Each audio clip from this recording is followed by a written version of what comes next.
thonë pushteti është një mekanizëm, është një lëvizje shteti. Sakt. Tash, kushtetuta nuk ju pengon. Racionalisht, jo. Ligji mbi zgjedhjes ju pengon.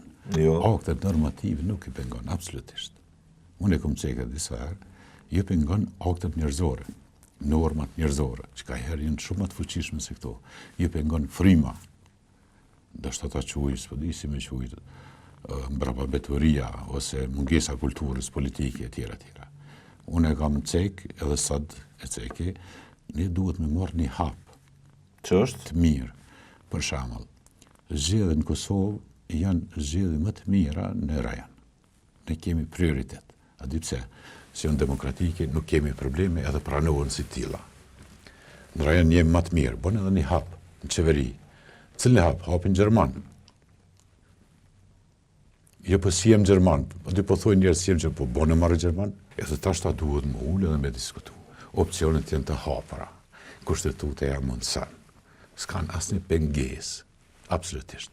Nëse don për shembull Albini, tash te kryeministri në detyrë që është me thirr një parti për me qenë stabile për 4 vjet, e thirr PDK-n.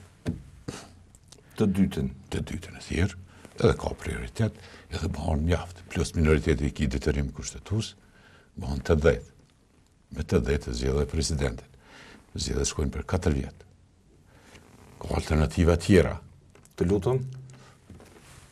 Nëse nuk dëshiron Albini, për shembull, atëherë mundet opozita me kriju.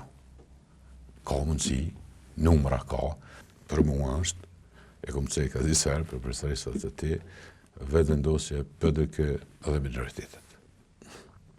Është plotësim, o përmbushje e plot, edhe karakteri ndërkombëtar, edhe të brendshëm, edhe qetësi shpirtërore të qytetarëve. Se mos më shumë me ndodhë qeveria, atëherë shkojmë zgjedhjet jashtëzakonshme. Zgjedhjet jashtëzakonshme bëhen brenda 40 ditë. 10 ditë ka fushatë. Janë lodhë njerëz, fushatat lodhë. Janë lodhë njerëz, e marrin mandatin, për shembull, edhe me shku 40 ditë veç mandat, është edhe keq.